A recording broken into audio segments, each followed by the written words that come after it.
Hello my friends, Uncle Misha is here and welcome to Inside Electronic channel. Today we are looking at my messy table and we're gonna together sort things out.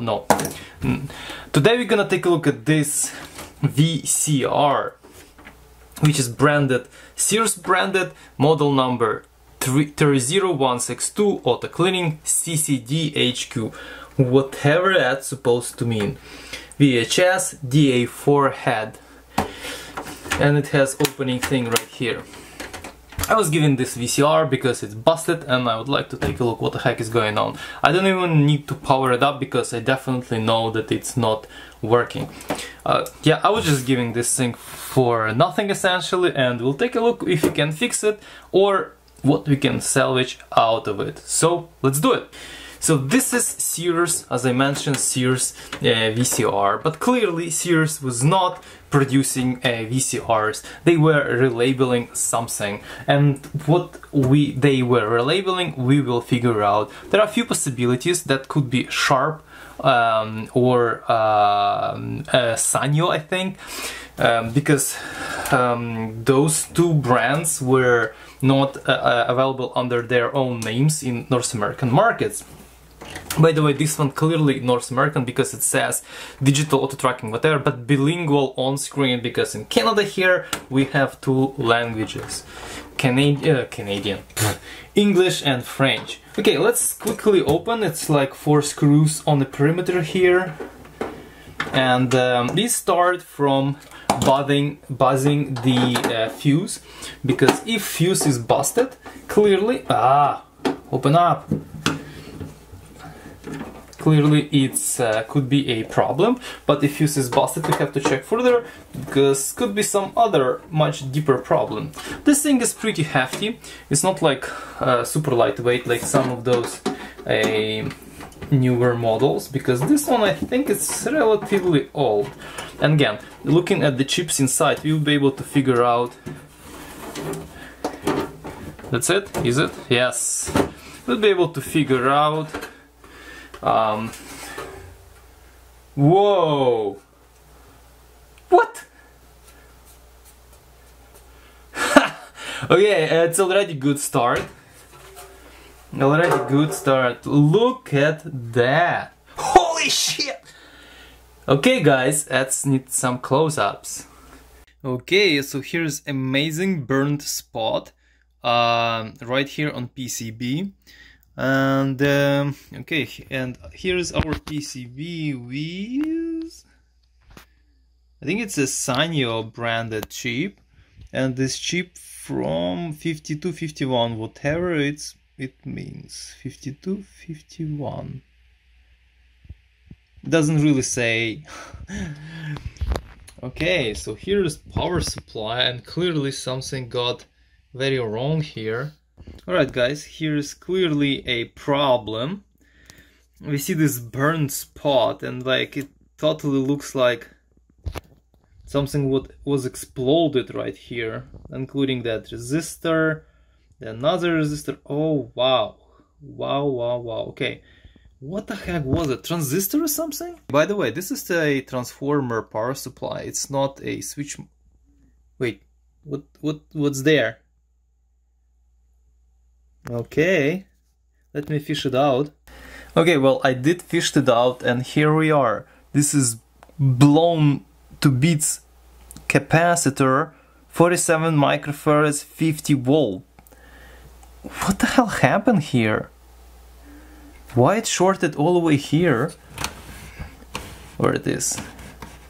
Right here, and blown this capacitor. I think we have to dig a little bit further because this is like insane. I don't even know what the heck's supposed to happen with the capacitor to get blown to shreds like this. I mean, it's not blown to pieces, it's actually blown off of the PCB. Nuts. Okay. So, this is getting interesting. I think we have to pull this power supply out of here. And by the way, fuse right here is completely fine. I will pull it out, but I think it's completely fine. And it's pretty beefy fuse. Very nice fuse actually. It is 1.5 amp. Okay, well, it's not too that beefy. It was just nice fuse. 1.5 amp fuse. It's good. It's good to have fuse like that around.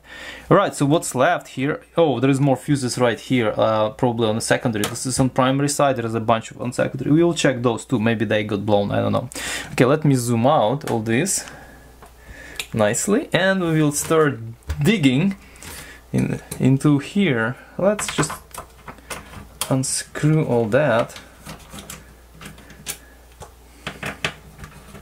That's a pretty big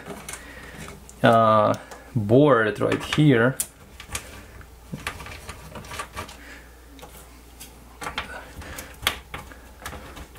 Don't even know, by the way, if this tape Mac is working.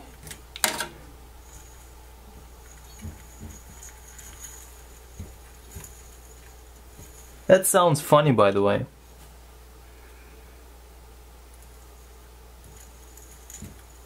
And it's not supposed to produce such a grinding noise, but so something happened here as well.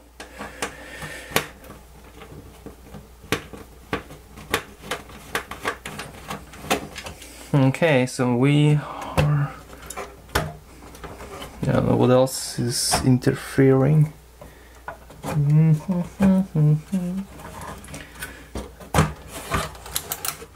Okay. It's not really conveniently opening up, it's the wrong way, so I can't really show you what's going on here. I'll try. No. Yeah.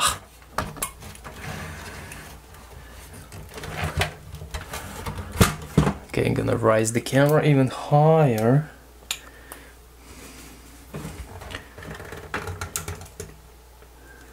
Here we are. Unfortunately, well, maybe fortunately, I can pull these connectors out. One.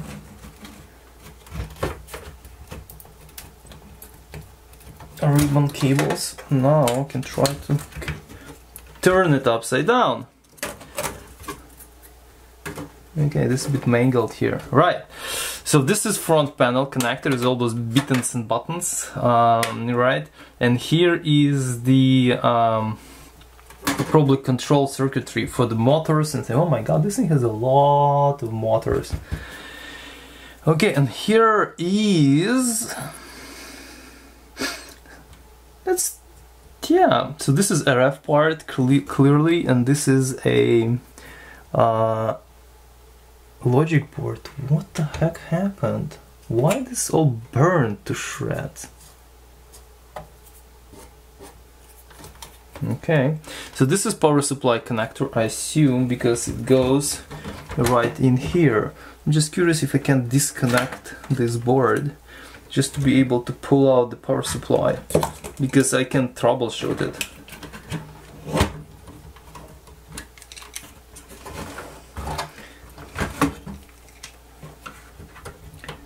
I can just detach that stuff.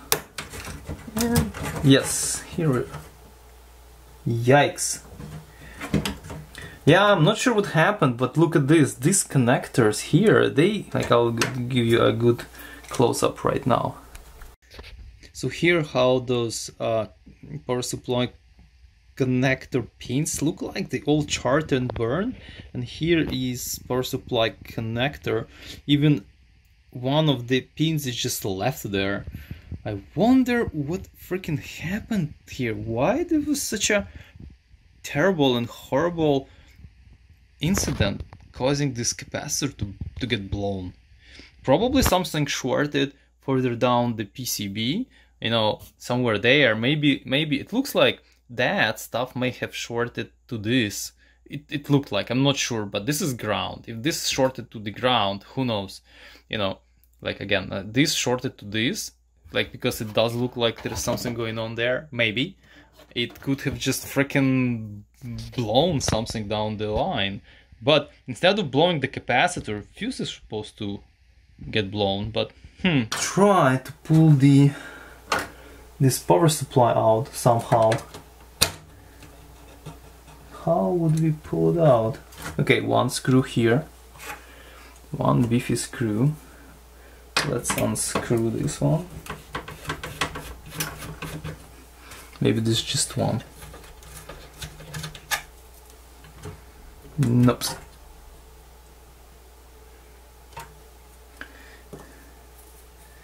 Maybe a little bit more. Maybe I have to also unscrew right this guy.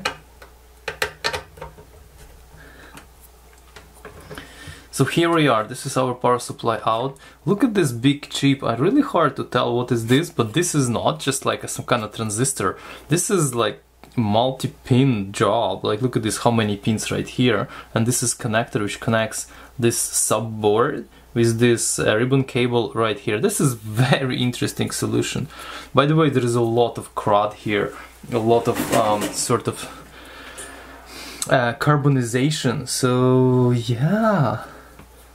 Holy smoke! So this power supply, I'm not sure if it's like salvageable. I'm not sure if this power supply is salvageable. This is all burned. It's all just disappeared.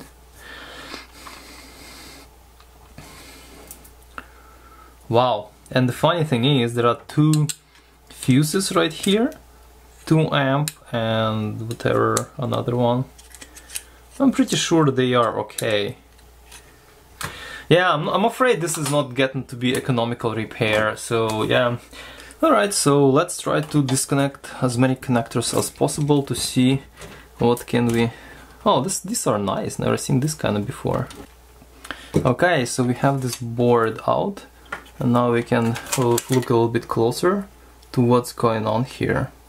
So clear, like these two are not connectors. Those are just look like connectors, but they are soldered. But at least on this side, there is connector. So this essentially were connected to audio head right here, and I assume they were audio read and write, sorry, record and playback amplifier sides of the business.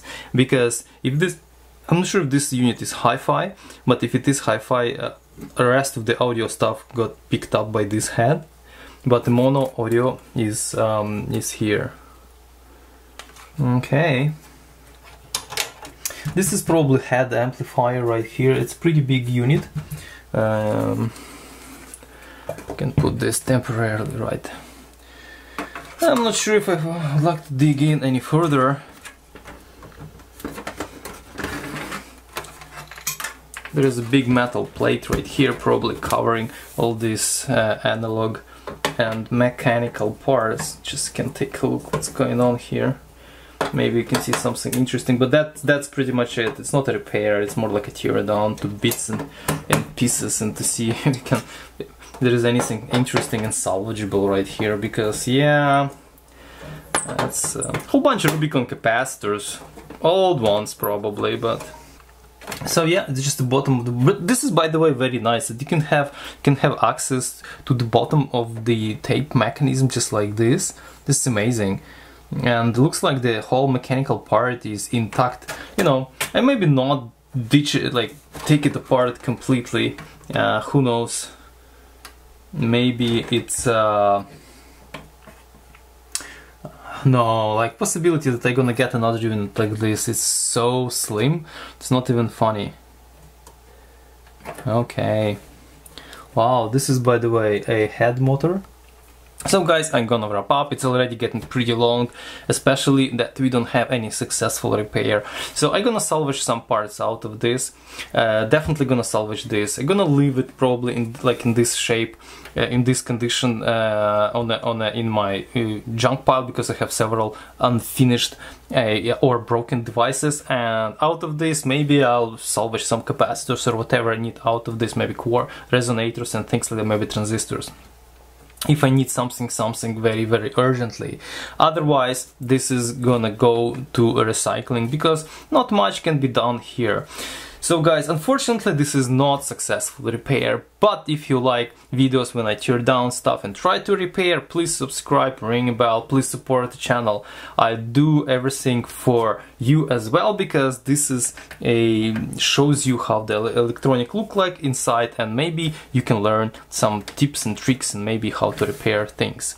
This particular one, if I come up with idea how do I convert it into actually operational power supply, I will, because I have to measure the output voltages to see what's going on there and what kind of AC voltages this transformer provides. Also learn what kind of voltage regulator is this guy. It looks like really purposely built device, but who knows, maybe I can recycle it. And yeah, we can go from here. Capacitor probably can be recycled. I'm gonna measure their ACR to see if they are not blown and busted, but judging by the different sort of voltages in this capacitor, there are several rails, like probably 35 volt, probably like 16 or 12 volt and things like that, and judging by the number of secondaries on this transformer. So definitely not gonna keep this one for some experiments. This one, meh, I don't know. Okay, so please stay tuned to see my other videos and project, and if you have any comments, please fire it up. And ciao, stay safe, see you next time. Well, in the last second I decided to actually pull this thing apart and to see what the heck is this, what kind of device is this. So this is STK5446. It looks like some kind of composite device, not necessarily a chip per se. Looking interesting. So yeah, integrated some sort of voltage regulator, definitely. It was mounted on a heatsink this side. Cool.